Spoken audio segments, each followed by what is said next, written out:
Hey, how's it going, everyone? Welcome back to the channel.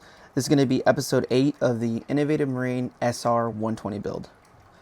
So first and foremost, I just want to say thank you. As of today, we're at 66 subscribers. Right now, I just want to get to 100 if possible. And before we get into it, I just want to say shout out to my 525 XL Red Sea Reefer. You've been commenting a lot, and I've been watching all your videos. So if you guys haven't seen his channel, go check that out. But today, we got this in the mail, the lens. So we're going to go ahead and put that on. And then also I just want to say shout out to, I'm going to butcher this name, but Ahuli for the info on the back chamber. So I appreciate that. I went ahead and watched the video from Worldwide Corals. And with that being said, if you like these videos, let me know by giving it a thumbs up or a comment. And if you would like to see anything else or anything more in depth, just let me know in the comments. All right, guys, so we are at the back of the tank. And this right here is where the water flows into, and it goes into this filter sock. As you can see, it's supposed to go through, down under, and into this second chamber, but it's not really doing that. Try and get a good angle. It's actually just flowing over. And the reason that's happening is because this filter sock is clogged. And another thing I wanted to mention is right here you can see it's starting to get a bunch of algae, and that's specifically from the lights. So it's got this spill into the back chamber that I'm going to deal with. That'll be another video. I was hoping it's going to come in today, but it didn't. They're just basically 3D printed not shades, but kind of directors so that the light isn't spilling into this whole back chamber. So once I get that, I'll make a video on that as well. But basically today we're going to change this out, and what some people do is they just constantly swap out multiple socks. But I'm going to take a different approach on this, and I'm going to actually change the whole unit completely. So let me go over to that. All right, so this is what I'm going to be replacing the filter sock with. It's a media basket that I ordered on Amazon. I'm pretty sure that they make this on Etsy. So you could probably order this directly from Etsy, because I'm pretty sure that's where Amazon is kind of like selling this from. But basically what I'm gonna do is take out that filter sock, put this in there, and then I will be filling this with some filter floss or pillow fill, whatever you want to call it. I just get this at Hobby Lobby, buy 4 or 5 of them. They'll last you a pretty long time. But what I do is I fill this thing up. Now, from watching that video I was talking about before from Worldwide Coral, they say not to put too much in this because it'll have the same effect where it flows over and it's not really going through the bottom, and it'll ultimately fill up the tank and make it rise too much. So we've got this in here.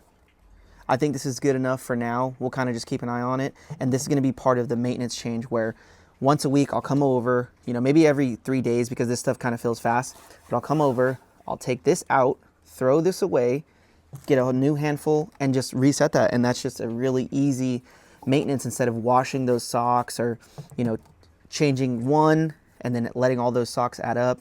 But that's the route that I'm going to take on this. Okay, so I went ahead and took out the filter sock. This is what we got, what the chamber looks like with it out. But I do have a small problem. It's kind of hard to see. There's a bit of a glare, bit of a reflection. But what I'm trying to show you is that there's actually a lot of detritus in here. So there's a lot of buildup, and there you can see big time. So what I do is I take this baster, this little turkey baster, now that it's out of there. I won't do this all the time, but if I see that it's building up in there, I'll kind of blow this around. Sorry, I turned off all the pumps so that I could see in here clearly. And here, let me show you over here. A lot better angle. There we go. Okay, so what I'm doing is I'm blowing all this around so that I can turn the pumps back on, put the filter in there, and let the floss catch all of this, as opposed to just letting it sit at the bottom. So I'm going to go ahead and finish that. But this is a great tool to have. Don't take your wife's, but buy one at Walmart or something. Super cheap, but great tool to kind of just dust off the detritus or blow it all off from the bottom of the sump, or even in the tank too. Sometimes people do that on the sand bed of the rock. I'm not going to do that, but I do like to do this in this back chamber so it doesn't get nasty back here. Okay, so we got all the chambers stirred up. We'll have to keep doing that continuously to get it all to fall into here. But unfortunately, I ordered the largest size. This is specifically for the SR120. Lengthwise, like up and down, it fits perfectly. But I thought it was going to go all the way front to back, it kind of worked out in my favor because now I can keep my heater completely submerged. It's not laying flat in the pump chamber, and it's right here to where even when the water's off, oh, when the water's off, it just rises. But regardless, this is completely submerged, and it keeps this from going forward, or backwards, sorry, because when this wasn't in here, this was falling forward. So keep that in mind if you do go ahead and order this, or if it's for the tank, that there will be space in between. I think it's for the heater. So I could be wrong. It might be for a little inlet, little return or something like that. But point is, this worked out good. I'm going to keep replacing this. Let me see. Stirring all that up. Look at that. Already, this is brand new. So yeah, stirring all that up, it went into the tank. And surprisingly enough, there's a bunch of like flakes and fish food. So I need to do a better job of just keeping this clean back here. But this is going to help out a lot. Okay, so now we're moving on to the right side, which is where this, I believe it's called a caddy media basket. One second. Okay, so it's a long media basket that I filled pretty much with just filter floss. And now after watching that video, I've learned that more is not better when it comes to this situation. So I will be putting some media, some carbon, and some GFO in stage 2 and stage 3. And then stage 1 is going to be the only one with this filter floss. This stuff is disgusting. I'm going to go ahead and change that out, stir up these 2 baffles, and then I'll be back. All right, guys, so this is it. It is completely filled with disgustingness. So what I'm going to do is I'm going to fill up the second chamber and the third chamber with carbon and GFO. That came with the tank, so that's really cool too from Innovative Marine. Just to kind of add that in there to get it started. I don't have anything against this, but I will not use this again. I'm not going to order it from their site or anything like that. I'm just going to use ChemiPure chamber 1, chamber 2, enough to do the equivalent of like 150 or 130 gallons, and that should be plenty. And then I'm going to keep filter floss in here. So I'm not going to take this out on camera. I'm just going to go ahead and get rid of it, refill it, and I'll see you guys in a second. All right, so we got that changed out, all that mess picked up. But basically right here we have the GFO, carbon, and then this is just the filter pillow floss that I bought. This thing slides in right here. It's pretty cool, just kind of like a door to keep anything from falling out. Whoops. And then the water will fall into here. The cool thing about this design is that I can just reach in, take this all out, throw it in a little container, and then refill it, and I'm good. These 2 chambers right here, they're not going to be changed out weekly or even, you know, maybe not monthly. When I do the ChemiPure, I'll probably do this maybe 3 months, you know, I'll change these 2. So we'll see, but as of right now, this is the plan. This is what we got going on. Let me know what you guys think about this caddy basket, if I can add anything or change anything. I know some people do put ceramics in here, like some kind of bio balls. I might do that because I could probably fit some ChemiPure in here and then bio balls down in here. Just let me know what you guys think if you have any suggestions. Okay, so we're back. It's installed in there. The only problem I have is that the water is falling onto that plastic, so I think that's good, but I would prefer it to be like that because it's silent and there is, let me see if I can get an angle, sorry. There is that space right there, you see? When I let it go, it falls back. I don't know if that's by design, on purpose or not. I've seen a couple people complaining about that. They had to get different baskets. But what I'm going to do is if that is the case and it's supposed to be forward, I'll probably wedge something right there. So if you guys have any comments on that too, please let me know what you think. If I should plug that up with something, not plug it, but like if I should wedge something in between it to make that flow better, because number 1, the sound, and then number 2, it just seems like there's more contact with this on the filter floss than letting water escape into there. I think the point of this little plastic was to keep the water from doing that, but as you can see, it's still happening to a degree. So let me know what you guys think about that. All right, so we're back in front of the tank. As you can see, there's a lot of particles flying around, and that's good now because it's not sitting decaying at the bottom of that chamber, you know, where the pumps are and stuff like that. It's actually flowing through the system. It's going to get caught in the filter floss now. I'm going to take that filter fluff out, or pillow fill, and I'm going to just keep replacing that. But now what I'm going to do is a water change because the water is all dirty and, you know, just kind of stir it up. You can kind of see it on camera, but in person it's actually pretty hazy, pretty dirty in there just from stirring up all that detritus. So that can be A nitrate bomb in an older tank, I think because this tank is newer, it's not such a big deal. But that is something I would be aware of if you do have an older tank. So don't just stir up a bunch of things and expect the water to get all cloudy and everything's going to be fine. It could easily kill your corals, and I don't think your fish, but it could definitely kill your corals. So be careful with that. And with that being said, we're going to go ahead and move on to the water change portion. Okay, so moving on to the water change portion. I have a heater right here set to 79. It's actually probably about 77. That's an older heater, but that's why I kept it, because I know it wasn't good for the tank, but it's really good for keeping the water warm in here as I mix this salt. I got 2 power heads. Sorry, it's kind of hard to see. So 2 power heads just mixing up this water. I've tested it multiple times with my Reef little salinity pin. It's not 100% accurate, but it's really hard to get anything that's 100% accurate. Some of those salinity probes are like $200, and they still have some degree of not being accurate. So I think more importantly, it's just the consistency for me personally that I'm worried about, that it being exactly the same every time I do a water change. So the water's ready to go. This is going to be probably different and to a degree than anyone else that you've seen do a water change. So stay tuned for that. I'm going to go ahead and turn off all the power, the pumps, everything like that, so that I can get this water change going. All right, guys, so everything is off in the tank. The wave makers, the pumps in the back, the heaters, everything's off, so that when the water line goes down right now, nothing's going to burn out, nothing's going to overheat and pop, nothing's going to get crazy. So the point is, what we're going to do is fill this up with this pump right here. This sump pump is going to go in the tank, and it's going to drain all the way to here. Once this is full, I'll know exactly how much water I need to put in from this one, which has the clean, fresh salt water. So we're going to start that right now. See if I can set this up. All right. So what I do is I hold on to this with one hand. If there was an on-off button on this sump pump, it would be so much better. But unfortunately, it doesn't have one.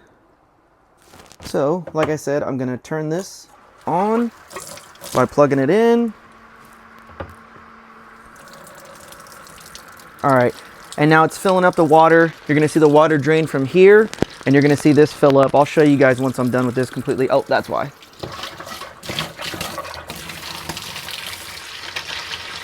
So it's got a little kink up top from sitting like that. I need to take this hose off to really fix that kink right there. So as you can see, it's pretty fast, efficient way to kind of do a water change, in my opinion.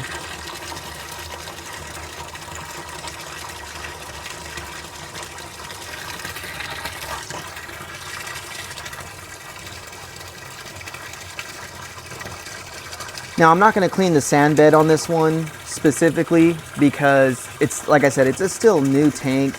There's no reason to really sit here and sift through that with all the sand sifters that I have. We're just going to let it be for now. We have slight amount of diatoms on there, but nothing crazy that's like making me want to just completely clean the sand. I know other people will, so keep that in mind. You know, that might be another step you want to do, is clean the sand before you go ahead and do this. So it's up to you guys, but this is just the way that I do it. It's really fast. It's going to take me about, I'd say probably about 10 minutes for the whole process. Once you get the sump out and all the plugs off, you just put this in here, turn it on. It takes about 2-3 minutes to get it completely, not empty, but at least 35% of the water. And I like to do that once a month. So almost done here. We're a little over halfway. And if this video is a little bit longer than I want it to be, I might cut some of this out, only because I don't want it to be like a 50-minute video. So you guys get the point though. I might just edit this video to be a little bit smaller. The point is, this takes out the water, we fill up the trash can. Once the trash can is the same amount as the other trash can, we will then put that in there, and you guys will see that next.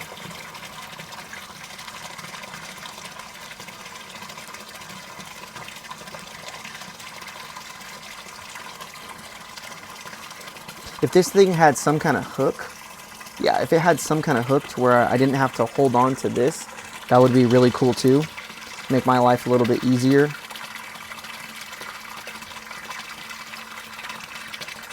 Let's see. I like to compare. So we're just above this line. I know you guys can't see what I'm talking about, but we're just above this line in the trash can, and I'm gonna try and match that exactly for the other one.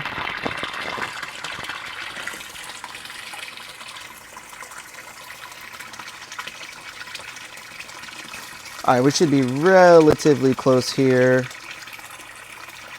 3, come on. All right, 3, 2, 1.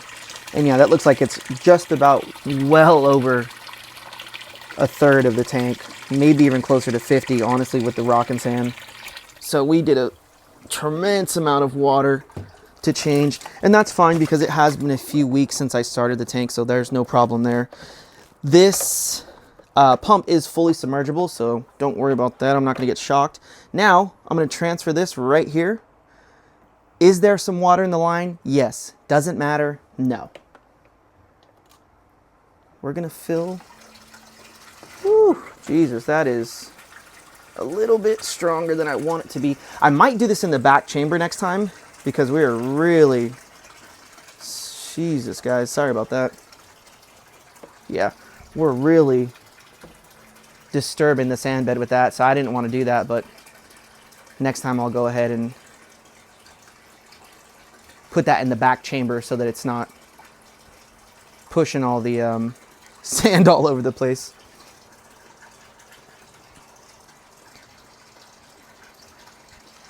So, put you guys over here. As you can see, this is full. It's right above this line, and that's where this one was at too, and it's already draining it down there. So, really quick way to do water changes. I'm gonna go ahead and cut this video here. You guys get the idea. It is filling that up, and once that's done, we're gonna turn everything back on, and we'll be done with the maintenance and water change. Okay, so now that is done, the pumps are back on, everything's running smoothly, tank's clearing up already. You might be wondering, what do I do with this water and where did it go? I pump it from here straight outside into the gutter, sink, whatever you got over there. I just wouldn't recommend putting it into any any plants, grass, anything like that, because you can kill your plants. But that is it for that. Sorry about that. I do have some questions if you made it all the way to the end of this video. Sorry that it was so lengthy for the water change part, but I have my skimmer set up over here. Actually, let me just take you to the back. All right, so here are my two main issues. Number one, salt creep. And number two, I don't know if you guys can hear it or not, my microphone's pretty close, is the sound. It's pretty loud coming through there, not a big deal. This right here makes a bunch of sound. It's on, I just have it at like a trickling pace right now because when the water drops into this chamber, it's super loud. I think I figured out what to do by keeping this baffle high so that the intake is in water, and then the outtake where the water just flows out is in the baffle. That doesn't really matter. Again, there's noise, and then there's salt creep. So starting to get salt creep kind of everywhere from this, which is just the water landing, the water dries, and the salt is left behind because the water evaporates. But if you guys know any 3D printers, or if there's any 3D printing people out there watching this, please help me out. I need some kind of cover that I can put over here just from this like 4-inch section that can cover all of this so that my salt creep doesn't get onto things. But like I said, I figured out with the skimmer as well. Sorry, there we go. The intake is right here. It's covered in water, and then the outlet is right here. It'll just go into this chamber. So I'm gonna lower the water as recommended and told. But that's pretty much it for this video, guys. If you guys know anyone who does 3D printing, or if you know where I can get a baffle cover, that would be awesome. Please let me know in the comments. If not, I'll probably end up just making one. So look out for that in the next video. Here's a little top-down view. And thank you guys for sticking around. I know this was a longer video, but yeah, I'll see you guys in the next one.